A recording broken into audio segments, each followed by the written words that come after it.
Chris, thank you so much for joining us today. As we start, can you talk a little bit about your current role and also your career trajectory? How did you get into cybersecurity? I'm a senior leader at F10 FinTech, and how I got into this was I really started in IT and cyber and wanted to find ways to help enable the business. As I grew from a help desk analyst to where I am in my career, I always looked for ways to help the business with their digital transformation, with their projects, with whatever they were looking to do, but to do so in a clear and safe way. So I often worked as the translator between them and more technical engineers that were looking to develop projects. And I would work to understand what the business requirements were, and then also understand where potentially any of the technical limitations were and help be that translator. I understand. If there's a handful of things I learned about cybersecurity myself, is that one, it's a team sport, and it's valuable for practitioners to connect and to share what they learned, both about some of the threat landscape and the toolbox. I think it's always evolving. And the other thing that I learned, it's always changing. So what's top of mind today will change in the next 3 or 6 months. Some of the bugs will be patched up, but new vulnerabilities will resurface. From that perspective, and given your background, your experience, what are the top 3 biggest challenges facing cybersecurity practitioners today, in your view? So the first one is, I would say, the evolution of as a service and no code platforms.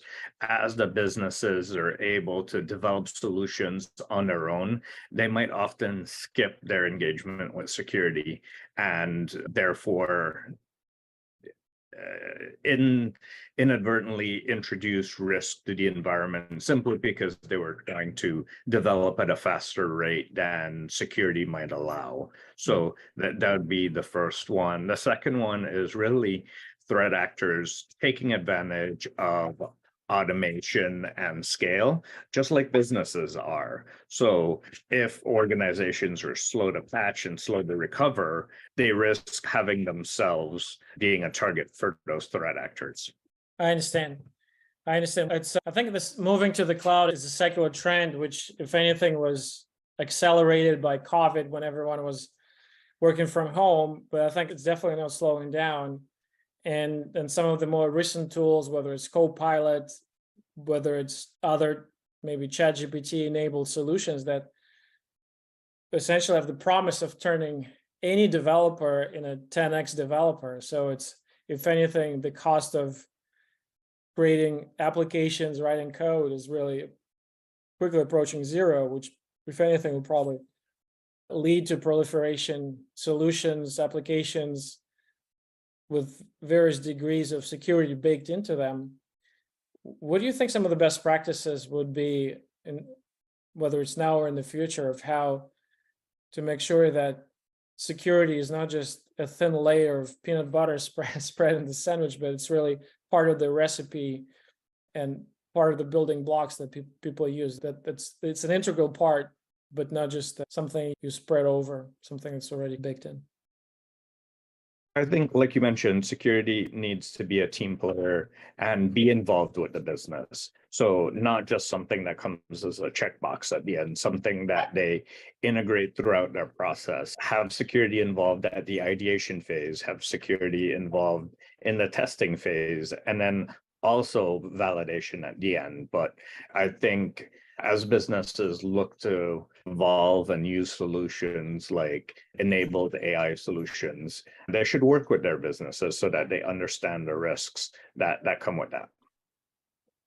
I think it's a very good point. And I think overall, as cybersecurity has exploded and claiming a bigger and bigger piece of mind, but along throughout the organization, from the board of directors to C-level executives, and throughout our organization, I think there was just a lot more. Maybe it's because it's in the news. You see a lot more publications highlighting the fact that this organization was breached, personal information of that many clients was exposed, kind of financial implications. There's blow-ups in crypto world when the protocol was not properly designed and all the funds were drained to the tune of several $1 million.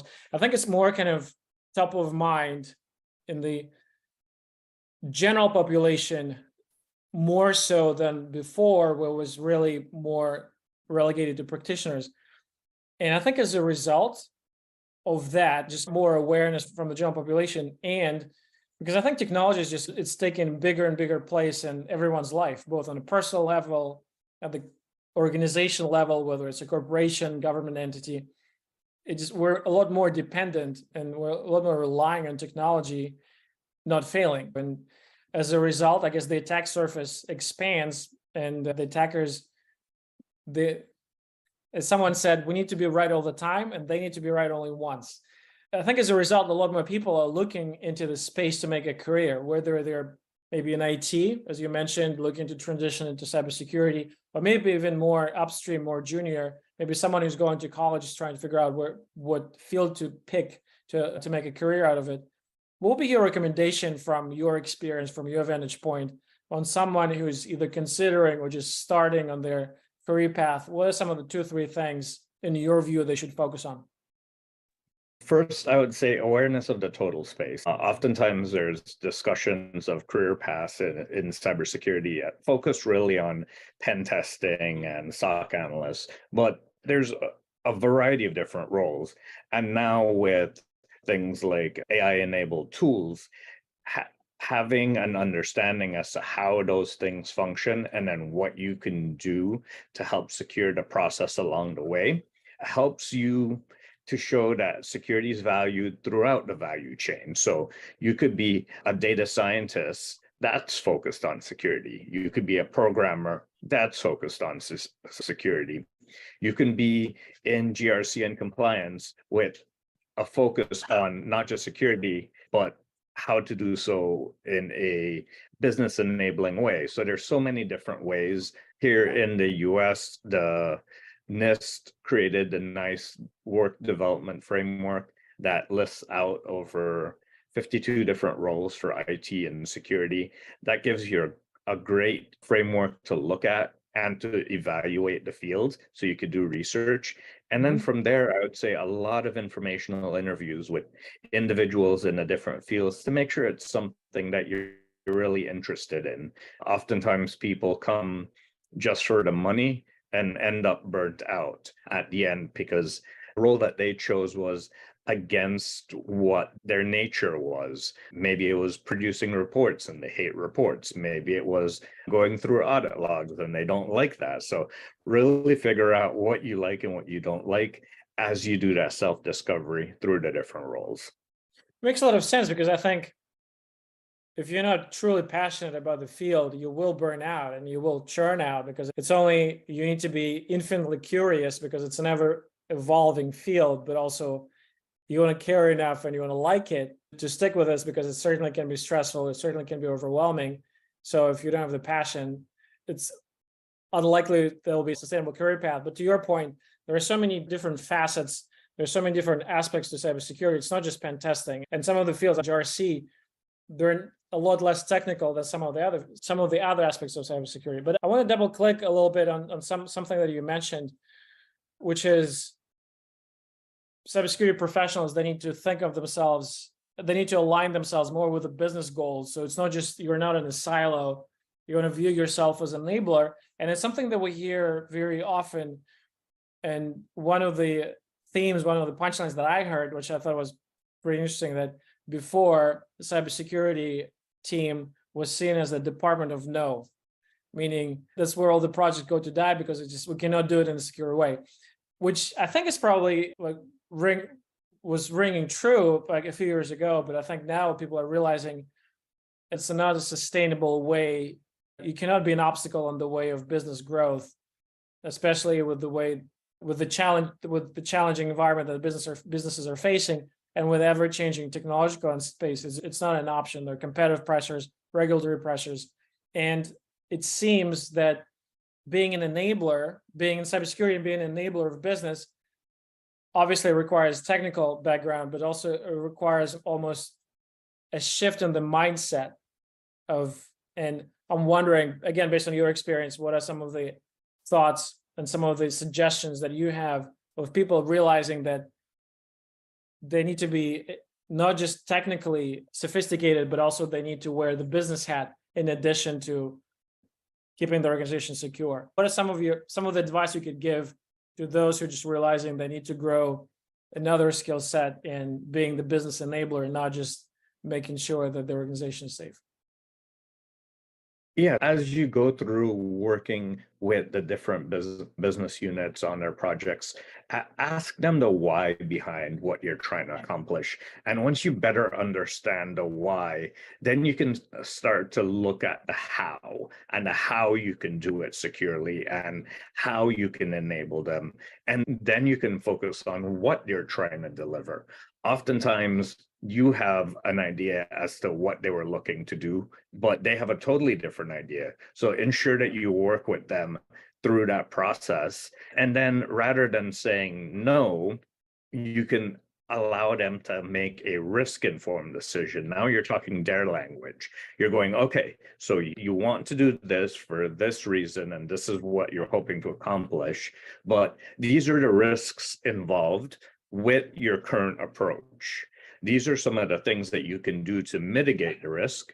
And potentially in the end, this is some of the risk that you'll still have to own or that you'll have to accept, transfer, however you're looking to disposition the risk. But now you're talking their language so that they can make a risk-informed decision on their project, on their goals that you're doing. And you're the ones making the decision because ultimately you're the ones owning the risk. You're just helping them imply or implement standards that the organization has set or follow best practices based on the community that they have shown over time. They're the ones owning the risk in the end, not you. Makes sense. So essentially, you're more of a guide helping them to get safely to their destination point. You're not a guard slapping them on the hand whenever they try to veer off track. And it's just, I guess, to your point, it just takes a little bit of a different mindset, and aligning goals will probably go a long way. Switching gears a little bit, we talked about how technology in general, and cybersecurity in particular, is an ever-evolving, ever-changing field. And it appears that the pace of change is accelerating. Just looking at the adoption curve of the internet and then the mobile and now ChatGPT, it seems like there's a new upgrade every 48 hours, it seems like, with applications that just completely beyond belief what's possible. And I think it's very rapidly evolving topic and evolving application with very far-reaching implications for the business, for cybersecurity. With this, and not just focusing on that particular technology, but in general, in your view, what do you think everyone is going to be talking about as far as cybersecurity, whether it's threat landscape or what would be top of mind, top 3 challenges that CISOs, VP, director level cybersecurity executives will be talking about 6 months from now, 12 months from now, you think? Well, I can't predict the future, but I think one of the things that we should be talking about is not just the threat landscape and what's happening outside, but also be talking about how that impacts the organization and what we could do to mitigate it. Instead of just providing them with, here are all the bad things, we should provide them with the guide on what they can do to protect themselves as well. I understand. I noticed, am I correct in saying the name of the podcast that is it Breaking Into Cybersecurity? Is that the name of the? Yeah, it started as Breaking Into Cybersecurity, and then later we've launched Breaking Into Cybersecurity Leadership for leaders to help prepare the next generation of cybersecurity leaders. I'm curious about it seems like it's a very popular and successful venture. What have you learned? What are the top takeaways, I guess, both for probably more so on the leadership side? Especially the reason I'm asking is that we obviously will work a lot with cybersecurity executives. I think recently, given current economic environment, a lot of organizations found themselves facing fairly serious headwinds. A lot of companies going through a period of rapid, drastic transformation. A lot of roles are being reassigned, which comes with stress, challenges, a lot of opportunities, but it's certainly not smooth sailing for a lot of executives. From from experience of breaking into cybersecurity, what have you learned that you think, what kind of advice you think would help executives who found themselves in these turbulent times? What should they focus on, both on the personal level as far as their career is concerned, and also on the organization level as well? I'd say that relates to both. It starts with the ability to collaborate with the business. Security isn't a silo. Security is a function that is within the business. Without the business, there is no need for security.